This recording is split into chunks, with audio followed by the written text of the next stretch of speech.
Hi, Heidi. It is so great to have you here on the show. Welcome, and I'm so excited to share you with my listeners. Tell us a little bit about yourself. Hi, thank you for having me today, Michelle. As you know, but your listeners don't, I'm a functional medicine practitioner, a certified functional medicine and certified functional nutritional therapy practitioner. It's a lot, big mouthful. And I've been doing this for right around 13 years. I've seen, I guess, around 1,600 people in practice between one-on-one and group session. And I love it. I came into it because I myself personally was quite ill and I'd already worked in the medical profession. And despite going to the doctors and having them tell me that my labs were normal, I was debilitatingly fatigued, had several autoimmunes, and I just wasn't getting better. And then somebody said, "You should go see a functional medicine practitioner." I was like, "Functional what?" Because this was like 16 years ago. And I was 16, maybe 17. Now I'm kind of dating myself, but I had no idea what they were talking about, but I went and I healed. And then because of the healing that I experienced with her, she asked me if I'd ever considered going into this myself because I took such a deep dive into my own health. And I said, yes, I had. And I prayed about it and the Lord called me here. And so I went back to school and I ended up being this. And now this is what I am. And I love it. What a wonderful story. Isn't it so interesting how our own health issues bring us to the really the career, the love that we do, the love that we our passion, really. I mean, I had the same situation with my daughter being so sick and then my own health failing. So, yeah, I think that's wonderful. It's beautiful. And just the fact that, functional medicine is so different, isn't it? It really looks at the whole picture versus conventional medicine that just kind of looks at body parts, right? So it's nice that functional medicine really looks deep down into the root cause, and that's where we get our answers. And a lot of women are struggling in their health and really in their fatigue for sure. And I know that's something that I have great passion about. I know you have great passion about helping women to recover from their fatigue, from really anything that is bothering them, anything that they can't quite get victory over.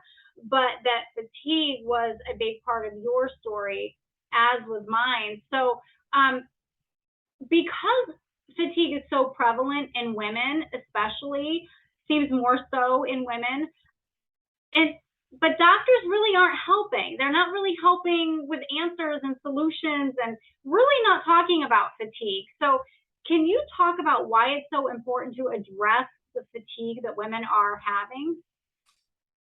Okay, so fatigue, of course, it depends on the fatigue you have. So if it's that you just know that you're not getting to bed at night, and that could be aiding and abetting some chronic fatigue, but you know that that's kind of what it is. But if you also are a person that can't sleep enough, which was me, um, and you know that your fatigue is chronic and it's debilitating, and it could be a slight to that chronic debilitating, or just where you don't want to take on new things with your family or your own personal self and growth.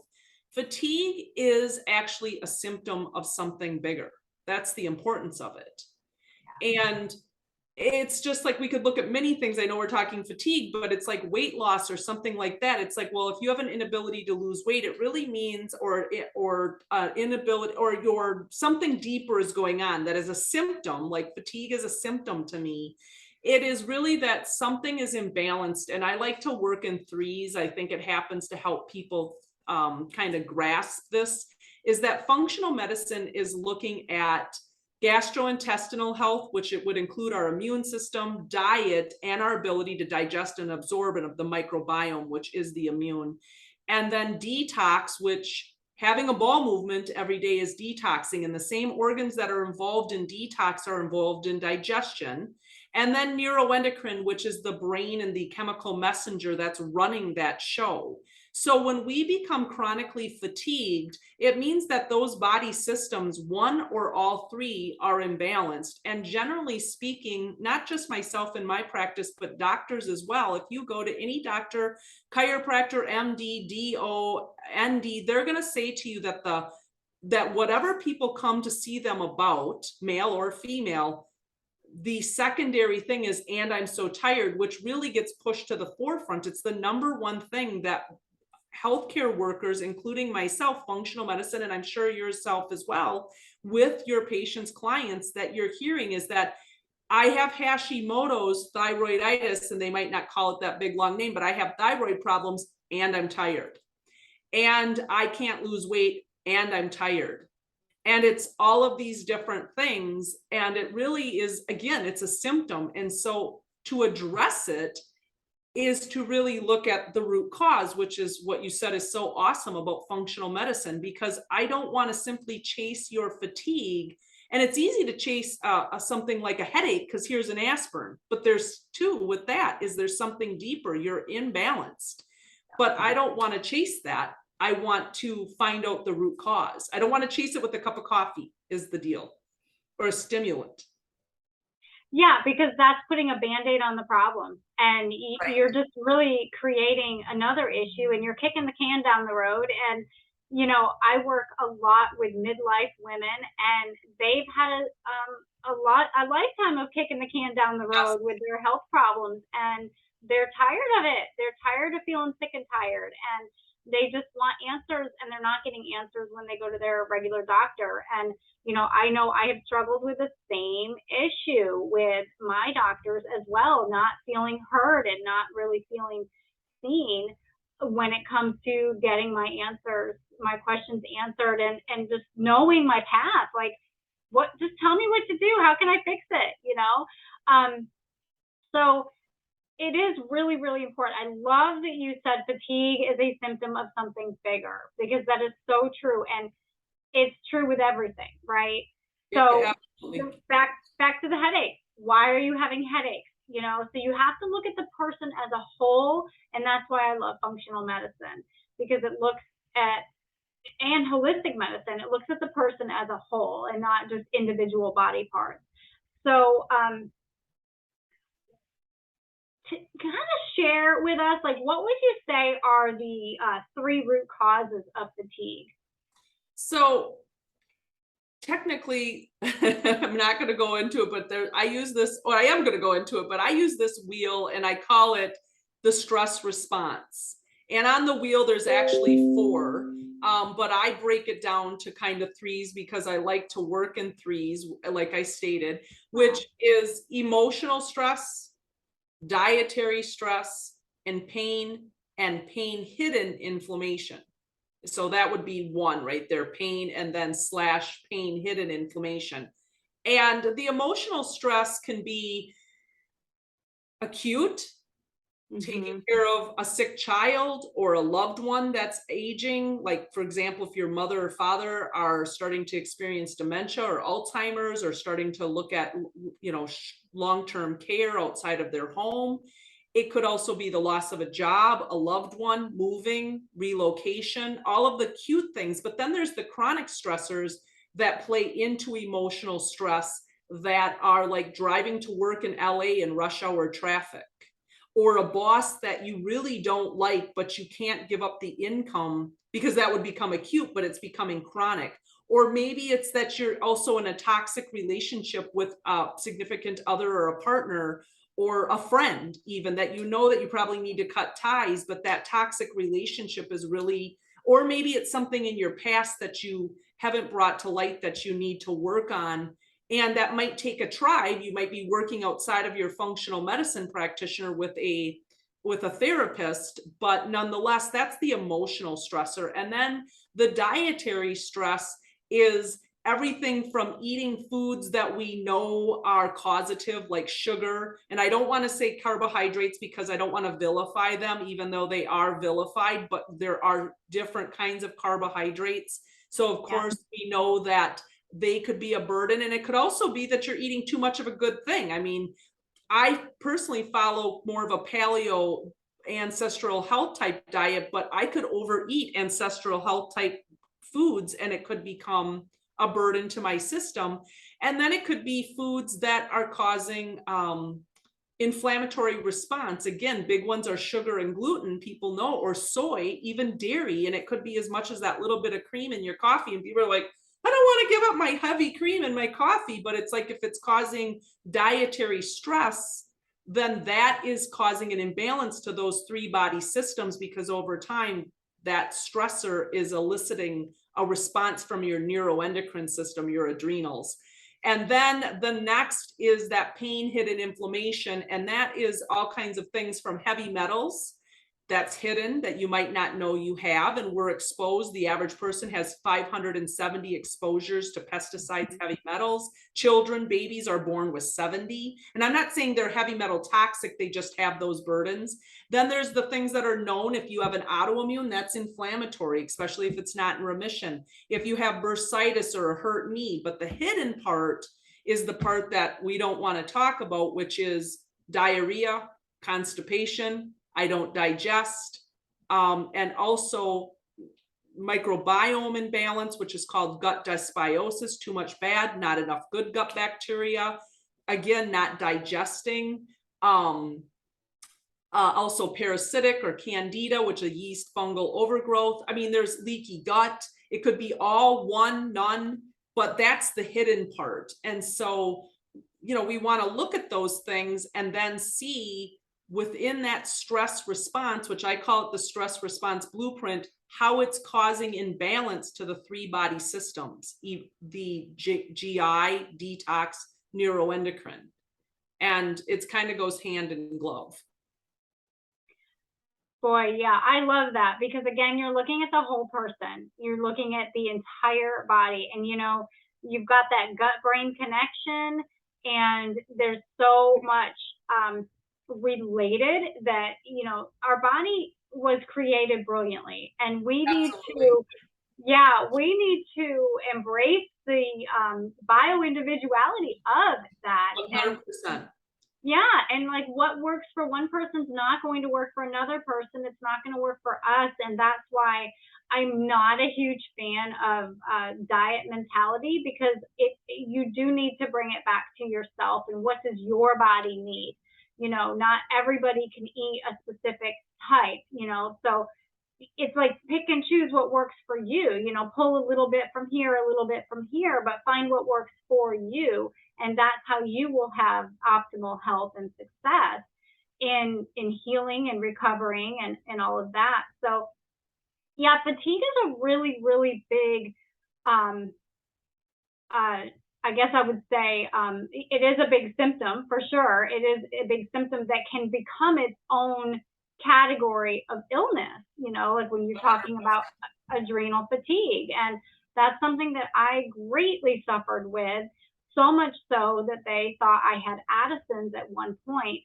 And I'm so grateful that even though it was close, it was like just a hair below, so I was out of the woods with that. But it's something that you need to be aware of, that women need to be aware of, especially because we are in this go, go, go mentality. We have this I must go and do and not stop, and it's lazy if I stop. And it's not. I mean, that's not true at all. I mean, even Jesus says in the Bible, come away and rest. He told his disciples. And so it's very important, but it's more than just getting optimal sleep. It's more than just taking a nap. It's so much more. So can you, let's talk about these three root causes of fatigue, and just kind of help us understand what women can do right now if they are going through that. Well, one, let's just kind of break down like emotional stress. I start there. When I work with people, I work with both males and females. It depends on their background, of course. If they're somebody who's coming to me from a Christian background, then I'm going to talk to them about prayer and meditation on God's word. But it might also be somebody with a secular background, so they might be meditating. But it's mindfulness-based stress reduction. So to get people to and you can practice mindfulness-based stress reduction in the car. So let's just say that you would turn off the radio, and you can practice it right now, where whoever's listening to this. Um, so what you would be doing is you would focus on right now, here and now. So it'd be like, how does your buttock feel in the chair? How does your back feel? What is it touching? How does your left toe feel? How does your right toe? So if you were driving the car, I'm just using that as an example because a lot of people have drive time or some sort, commute time, picking kids up, doing whatever. Instead of being on the phone and having the radio going or whatever it is, be present in this moment. And so it might be, again, that you're just feeling your hand on the steering wheel or your arm on the console of your car, however you drive. Again, your buttock, your foot. What do you smell? What do you hear? What do you taste? What does your mouth taste like? Like, did you just get done drinking something, or have you, had some gum, or do you need to brush your teeth? You know what I'm saying? I mean, it's like just feeling that feeling. And then, of course, why do we do that is because studies show us, even with MRI, that when we have those stressors that I talked about, emotional, dietary, pain, hidden inflammation, the cortisol from the adrenal glands crosses the blood-brain barrier and it lights up the amygdala. Now we're talking neuroendocrine here. And that right there grows that amygdala, and that's the old limbic part of the brain. And so that grows, and that's why people get PTSD, because then the prefrontal cortex doesn't grow. And if we change that to mindfulness stress reduction, based stress reduction, it is shown in 8 weeks via MRI that the amygdala shrinks and the prefrontal cortex actually hones and prunes and grows. And this is the breaks in the reasoning, because then when we're stressed, we get, what if this, that's where anxiety comes. We get ahead of ourselves and it's like, stop, wait, is that true? Do we know that to be true? Is it, or are we just making up stories? And we all do it, but to pull that back. So that's kind of some work on some emotional stress.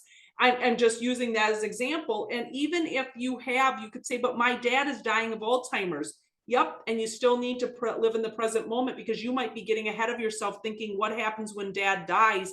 And tomorrow isn't even there yet. We're just living right now. And of course, God wants us to live in this present moment right here. He doesn't want us out there. He wants to let us live here and depend on him and take care of that every need. And that is also biblical mindfulness-based stress reduction.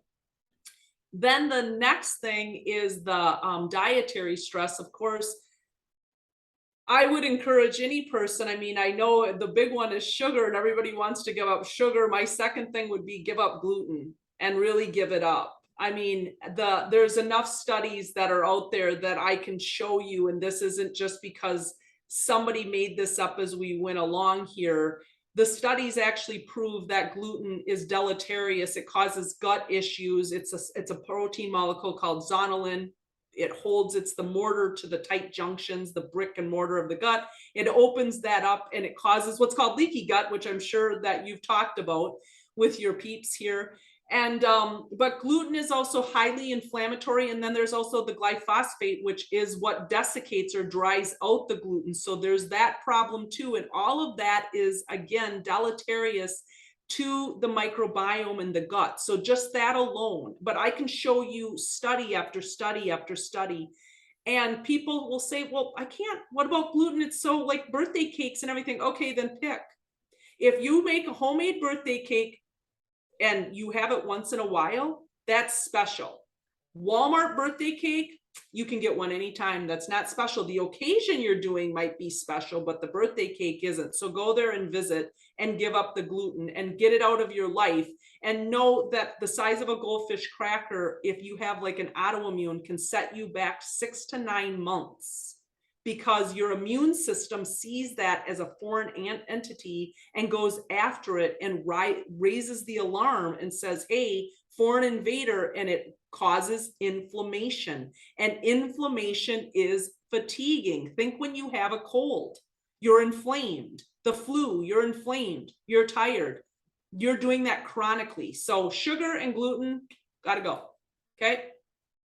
I agree so much. I agree 100% because, and I have shared my story about my daughter and her gluten intolerance and then myself. And, absolutely. I mean, people don't realize how a speck of gluten can set you back, like you said, 6 to 9 months. They don't understand that because honestly, it's hard to wrap your head around. I mean, unless you live it, unless you have been sick from it, it's hard to wrap your mind around that it affects our bodies so deeply, but it does. It really does. It creates a perfect storm sometimes in the body, depending on how our microbiome health was to begin with, too. I mean, that's a whole other conversation, Sure. but And it's not the same gluten as what, because my mom is 91 and she doesn't want to give up gluten. Okay. And I'm not forcing the issue because she's made it to 91 and she's mentally here and everything. She lives alone. In fact, the other day I came over to her house and she was making a chocolate cake by herself. So she's raised 8 kids and she's not probably going to give up gluten, but she's asked me, what about the gluten in the Bible? And it's like, it was different. It was a different wheat. We now have Dwarf wheat versus Icon wheat, and this wheat is made to GMO, mass produce, and then also that wheat was fermented. They think if you were in Jerusalem right now, it'd probably be 120 degrees in the shade. So that wheat sitting out was fermenting. The bread was fermenting, and that changes the structure and helps all fermented food. It helps us break things down if it's fermented. So yeah, that's so true. That's so true. And then, like you said earlier, the glyphosate, like let's just spray our wheat right up to the last moment of harvest with glyphosate and call it a day. But people are reacting to that too. And very to the microbiome. yes, very, very much so. And it's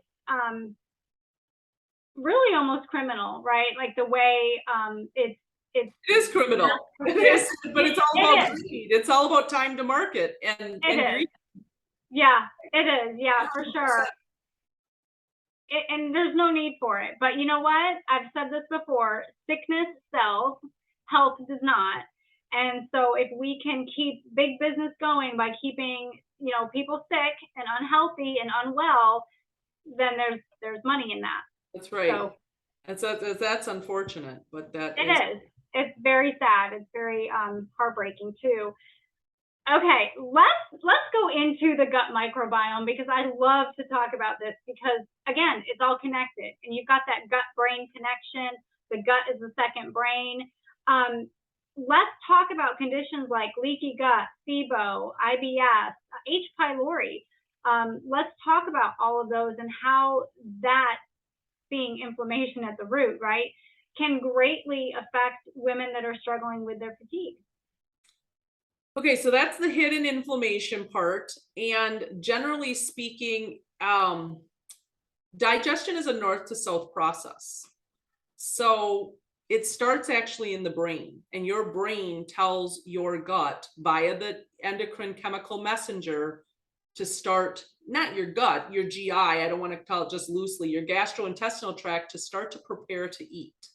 So of course, when that signal gets skewed because things south aren't working, then things go awry, right? So because people ask me, well, if I have, I'm going to use H. pylori because H. pylori generally, and I don't know if you've had a podcast on this, so I'm just going to brief.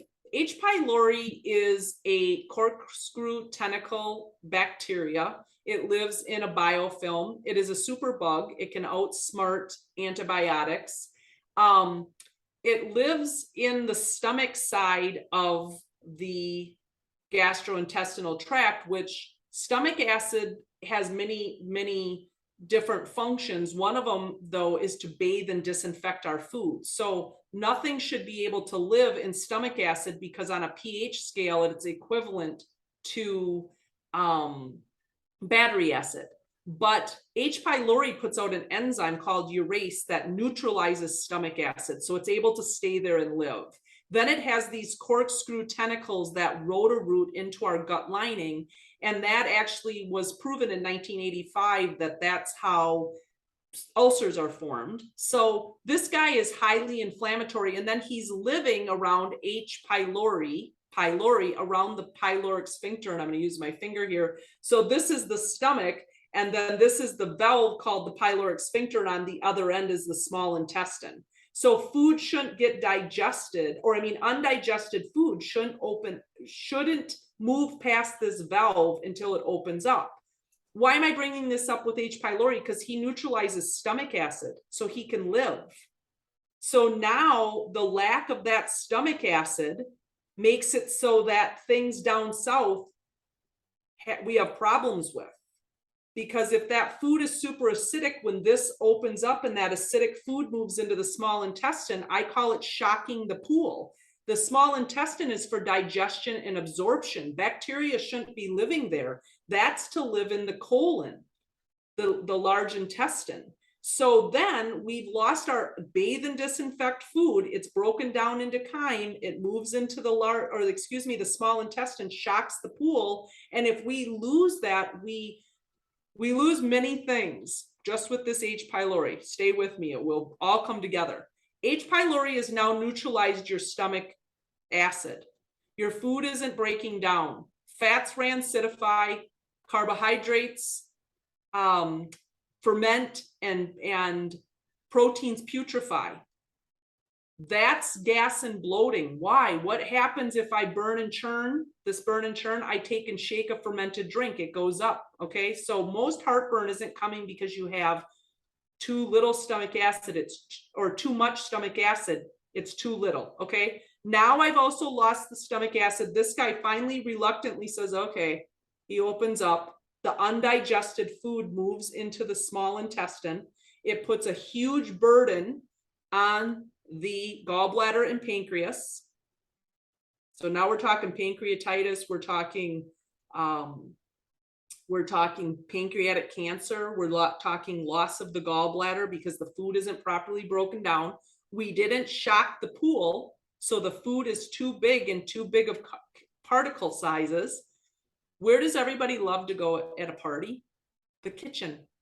Why? That's where the food is. Where does the bacteria at the party in your colon that's supposed to be working for you love to go? The small intestine. That's where the food is.